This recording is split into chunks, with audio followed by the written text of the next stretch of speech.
Hi, welcome back to the R&L School of Fine Art. Glad you could join me again today. We're going to have a great time as usual.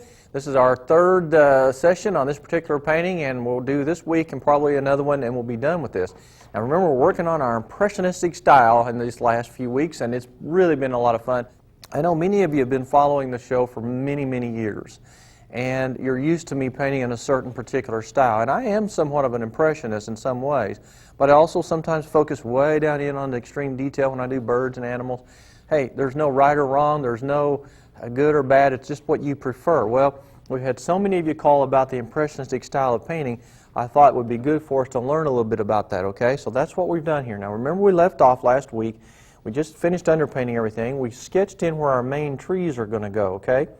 Now the next step is to just block them in, and that's done very quick and loose and free. Then we'll come back into the background and start highlighting some of these other trees, adding some intermediate details in terms of highlights and shadows and rock formations, and then on our last show we'll do all the details and the flowers and anything else that we feel is necessary to give this painting its final snap, okay? All right, well, where we've sketched in our trees, what you'll do here is we'll take our number 4 flat sable brush. And by the way, you'll notice here that our palette hasn't changed, the brushes we use haven't changed, nothing has changed. It's just the technique is all that's changed, all right? Now you'll just take a little bit of water, you take a little white, and you can see I'm working on my traditional dirty palette, which a lot of you still probably haven't gotten quite used to yet. Now we take a little sienna, a little blue, and a little smidgen of purple.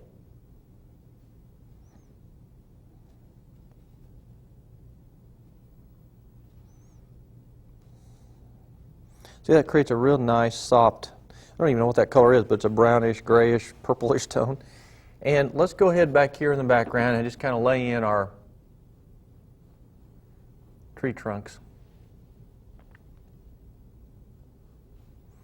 Kind of want to get quite a few back in here.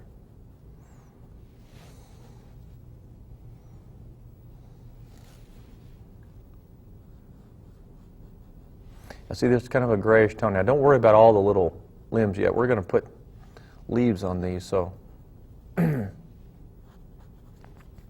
are just a little whiter over here. But here again, notice I'm just being kind of loose and free. I'm not being real careful. I don't need to be. I'm careful only in that I'm thinking about it as I go so that I'll have good eye and hand coordination. And of course we're going to put shadows out here from everywhere. We got a strong light coming in from the left, so everything that we put in the paint is going to have a right hand shadow to it, okay?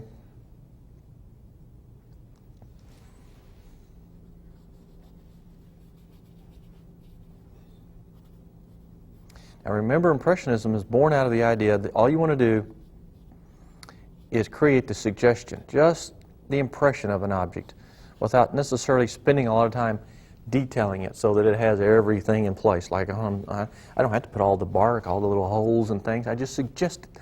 I create the impression, okay? Now, I've got those there. Let's don't worry about this big one and this one just yet. I want to block in the house. This will be kind of fun, and this will help, you know, sort of be the pivot point. Now, I'm going to use my same number 4 flat sable brush. We're going to take just plain white with a little bit of orange in it. Now you want to put the paint on fairly thick like this.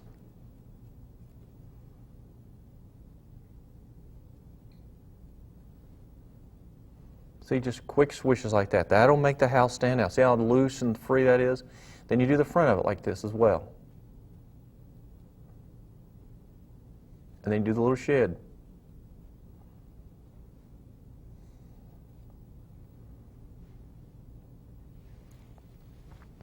And you take that same color, add a little of this brown tone that we're using for the tree trunks, add a little more purple to it.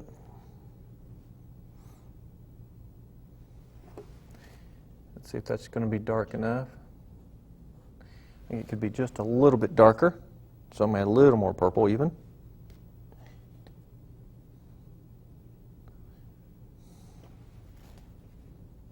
There we go.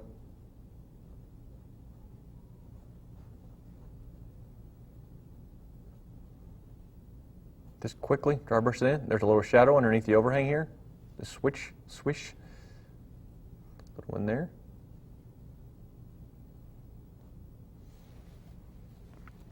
See, it's quickly done. Just lay it in there and leave it alone. Now you can go back with a smaller brush if you want to. Very quickly lay in a few doors, or not a few doors, but a door and maybe 3 or 4 windows. But here again, see, I'm not going to spend a lot of time worrying about it.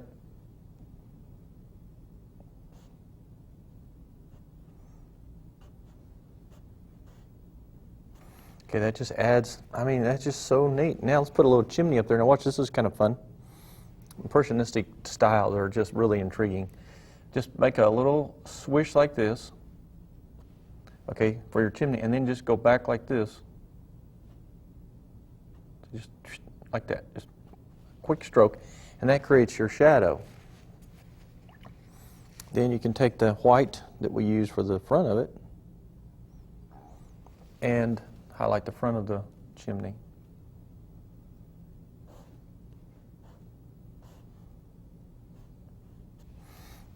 That's all you have to do. Now, you can add little highlights. Now, this is where accenting a impressionistic painting is important, and we're getting ready to get into that. But, like, for instance, I might put a little highlight on the edge of the lean-to right there, just on the top, see, to make it stand out just a little bit more. I mean, see, I've got a sort of a broken roof, and I want it that way. You know, I may have a little shadow back there and a highlight, but right now, that's all you have to do. See, it fits in nicely, it's soft, it's not overwhelming the painting. It looks really good. We may put a little picket fence or a broken fence in there, and little by little, if you'll notice, this painting's really coming together very, very nicely. Okay, now then, since we've got that done, let's go back over here now and begin highlighting some of our trees and things that we've got in here. All these big trees in the background. We're going to use our number 6 bristle brush for that. Now that highlight color can vary from painting to painting and person to person depending on what you're trying to do. But take a little bit of white, and I think I'm going to use a little bit of yellow and a touch of orange for this. I like the idea that we can have the orange in there as a complement. A little more yellow. Let's try it. Yeah, sometimes painting is experimental, okay? But all you're going to do now, you're going to come up here and you're going to take a look at this. We know the light's coming in from the left-hand side, and I'm just going to dry brush like this.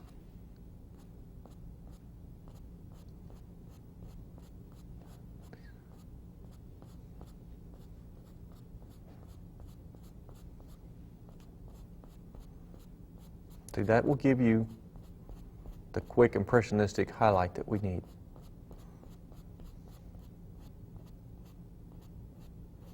Now, this is another fun thing. Take your little round sable brush that we just used for on the building.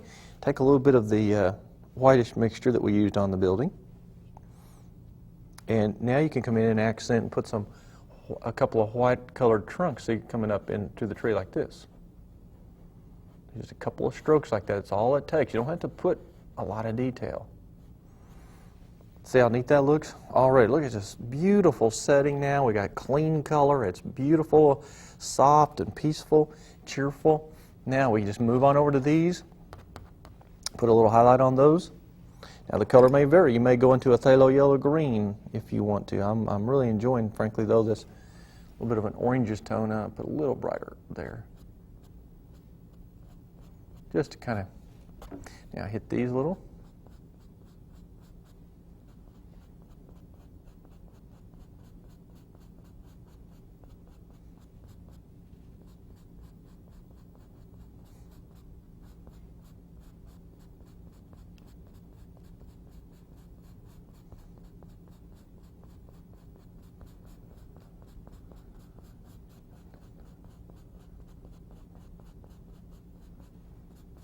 So it's a quick thing, even though I'm focusing on light, you know, and I'm being a little controlled, it's still a very quick stroke.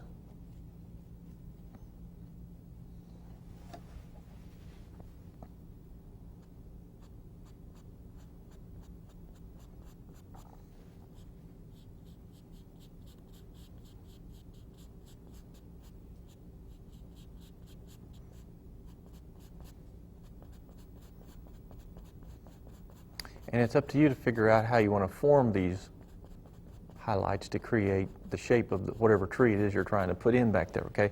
And it's different for everyone, okay? Now see, I've created some nice light coming through, hitting these. This little spot right in here now really still intrigues me. I'm going to brighten it up quite a bit. And so this is where the refinement process of the impressionist starts to take over. You look at the spots where you say, wow, that would be a great spot to put some light. So you put it in there. We already roughed it in our underpainting. Now we emphasize it with the overpainting. And see how neat that looks, just like the sun's hitting this nice hill, causing a glow. A little swish back there even. Okay, oh boy, that's great. Now see how neat that is? And right here on this little edge right there. We just now begin increasing the light. That's all we do is begin increasing the light. Yeah, that's exciting. Now, we need to leaf, or we can go ahead and put a few light colored limbs if you want to, just very quickly, just as a practical matter. You can take your little round sable brush, take a little bit of that light color, and let's go in here, just anywhere, just put a few light colored limbs. See how quick I just lay those in?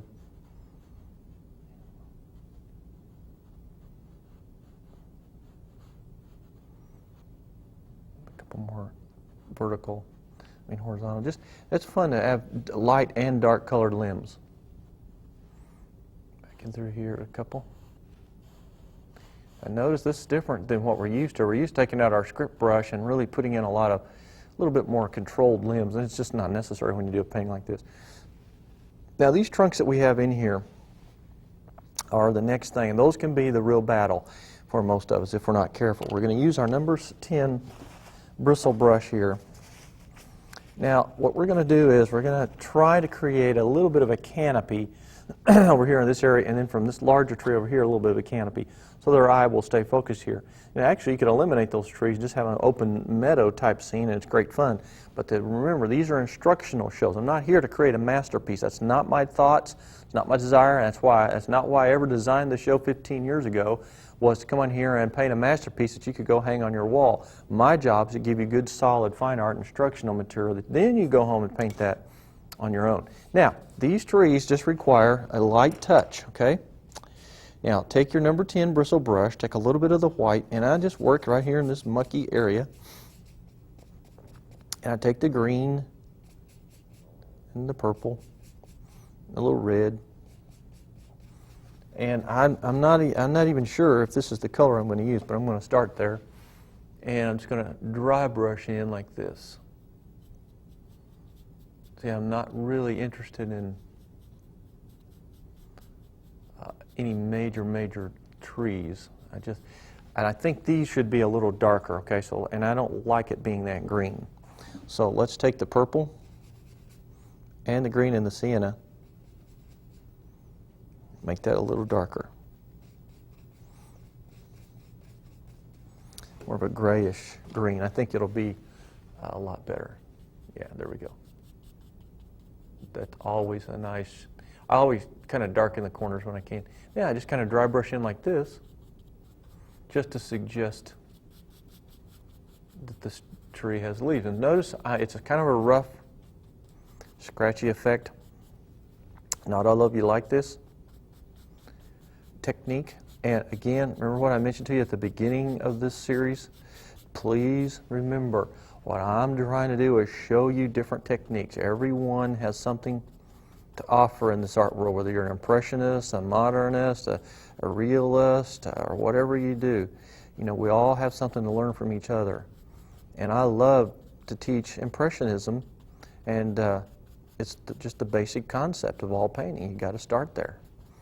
All right, now, well, we have that sort of a grayish tone. See, that's really a nice value, and it separates the background. Let's go ahead and put our shadows in. Well, that's a great shadow color. So now I'll come along the ground like this and kind of settle these down in here. Not to say we won't come back later with some more light and help settle that too.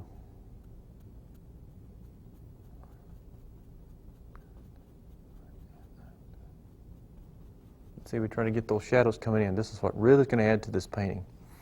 And of course, there's a shadow here, but this one's going to be deeper, so you don't want to mess with that one right now. Okay, now, taking that same color, let's kind of do a little trick. I think I'm going to move the sketch on this big tree right here just because it's in the way, and I don't like looking at it there. Now, take your brush and just kind of, say I've got it turned on the tip like this. I'm going to be a little more specific about the shape of these. See, I'm dragging in, it's barely touching the surface.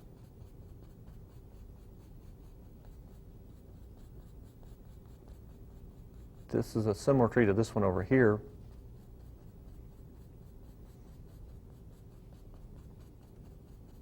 But notice how I'm pulling it in, dragging so that the edge of it reacts differently against the sky.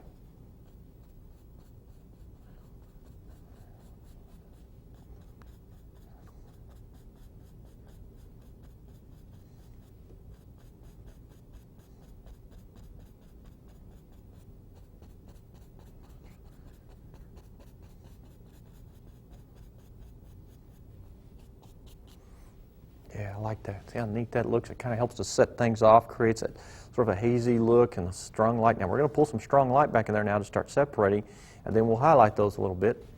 And yes, we will come back. Now when you do use your script brush, now I will say this, I'm not going to neglect using the script brush here. Let me just go ahead and show you. What we do though is we just aren't as specific about it. Let's take the script brush, a little bit of this grayish tone that we mixed here for the tree trunks, the trees. Just a light, sort of a grayish color. All you really want to do is kind of make the tree look a little more complete. I mean, you don't just want that long, straight trunk. For instance, I'll come in there like this,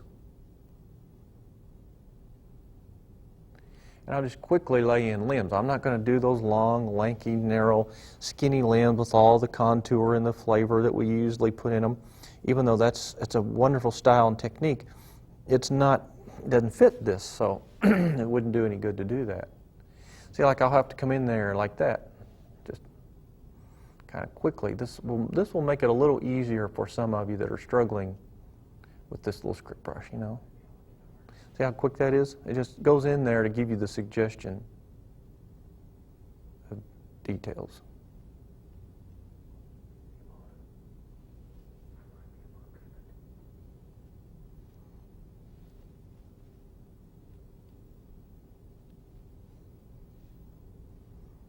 See, it's pretty exciting. That makes the trees look a whole lot more complete.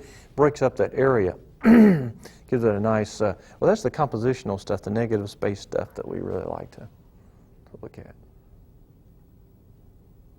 Yeah, come down here with a little. See, I'm not being specific at all. I am going to put a little bigger limb coming up right here just because it needs it. So just take a little blue and a little brown, darken it just a little.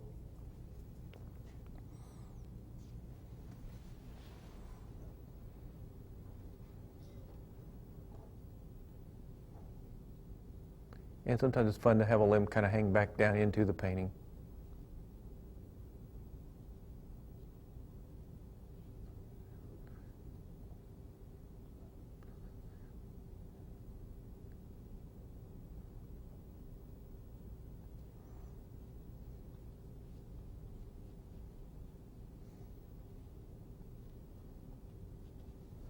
But see how loose I'm being? I'm not sitting here being real specific. This is a whole lot different ball game than what we had before. Boy, that's looking great. Now, let's kind of get off of that for a second. Let's go over to the other side so it kind of gets balanced. Take your number 6 bristle brush that we were highlighting with. We need to highlight these trees here. Let's try a little different color though this time for these. Let's go into a little more of the, maybe some pink color. Let's take the pink or the red and the white. Maybe a smidgen of orange, and now this is sort of an experiment right now, so don't hold me to this because I'm not sure I'm going to keep it there, but I wanted to see about warming this up just a little bit by throwing in some of these pink colors. This could almost suggest either early fall, late summer, or just a unique look to the painting because of some sunlight that's hitting these trees in, you know, midsummer or spring.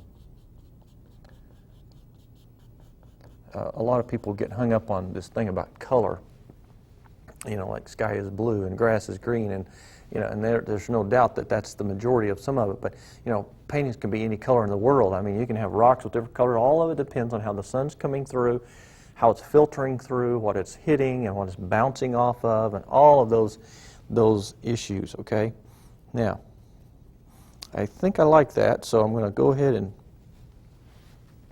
emphasize it just a little bit.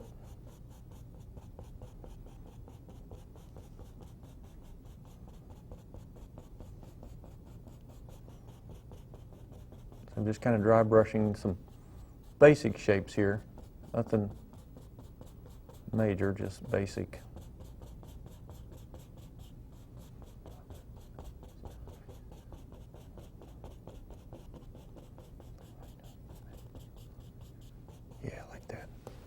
Yeah, see that nice subtle light coming through there? Now, you want to repeat that though. Now, this is the thing about paint. This is where you use good judgment. See, that picks up some of the warm tones in the road, but also now you need to come over here, maybe throw a little back in here. And this is just where we start using our skill now. And all the training we've had about color composition and balance and all the things that make a painting do what it's supposed to do. So all I'm doing is just adding touches of it just to balance the painting. Doesn't mean I'm going to do a lot of it, just enough to finish it. Now here, these trunks right here need a little bit of help, obviously, and I think we can go in there and perhaps make those with the green. Let's try, I'll tell you what, let's try a real light color. Let's try the phthalo yellow green and the white and see what happens. And with the mud that's in my brush, that's going to give you a real good color. I don't know what it is, but it's an interesting color. It's kind of a muddled flavor. Sometimes all you want is just light colors like this. It's almost a mustard color. Yeah, it's kind of neat. Let's come on up here. This way you get a variety of trees, textures, shapes, forms, and all the other things that make a painting work. Now, you see how this painting's starting to develop? Boy, just, now folks, we are at the tail end of this show. We have a few minutes left here. We're going to work as hard as we can. We only have one program left to finish this, so remember, a lot of you probably thought, oh man, at the beginning, surely you can do an impressionistic painting in just a couple of shows. No, you can't.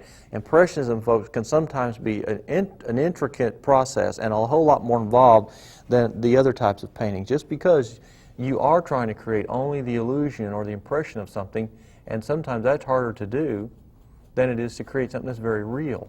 Believe me, I've been down that road many, many times, and I've helped others get over the hump that they get on. Now, here's that's interesting. I love that soft color, but we do need a brighter light. So if you'll take some white now and just add the white to that mixture. You can add a touch of yellow if you want to, which I think I will. Then you just kind of cap the edges like this.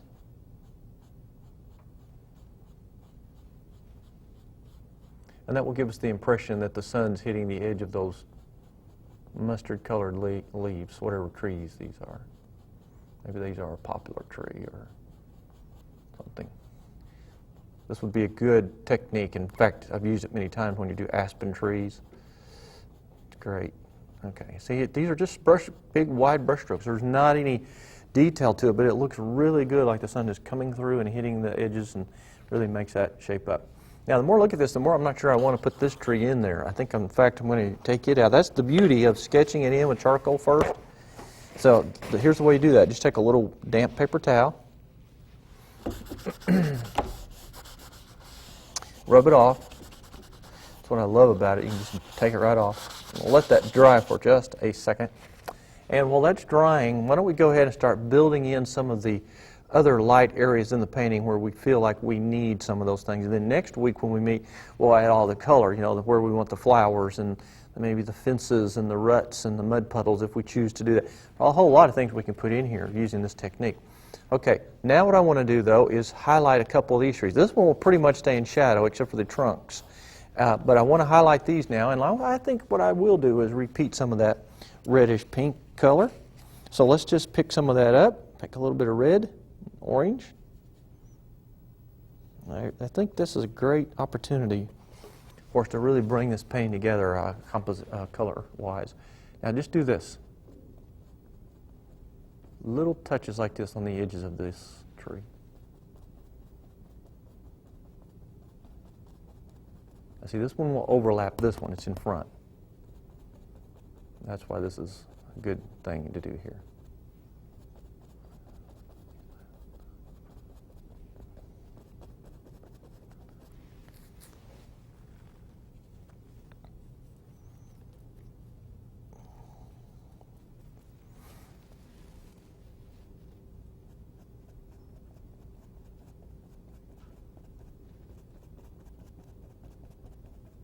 See, I'm just barely hitting the edges. Now, folks, this is probably about as detailed as you're going to get in terms of just dabbing in little bits of highlight, creating the suggestion of light and color, and that's it. You don't spend a lot of time on it because then you do lose that fresh, impressionistic stroke, okay? So what you're going to do now is you're going to go ahead and finish up all of these two trees here with this warm highlight. Folks, we're down to the final minute or so, and we're going to have to stop. Now, here's what we're going to do. Next week, when we meet, we're going to put all the highlights on the road, the rocks, the ruts, flowers, minor intermediate details, put the bright sunlight on the grasses, just do all the little things that will make this painting come alive, just with quick, clean strokes. And I hope you've had a chance to really get a feel for and get used to this, because this is really what painting is all about, and I guarantee you it's going to change your life as an artist, okay? So practice this stroke. Don't be afraid of it. Don't let it bother you. If you have to paint it over 1,000 times, folks, remember practice does truly make perfect, and don't piddle, play, or putter, okay? Well, I want to thank you for joining us, so God bless you. Stay inspired. Keep painting. I'm going to see you right here real soon, I know for sure, on another Yarnell School of Fine Art.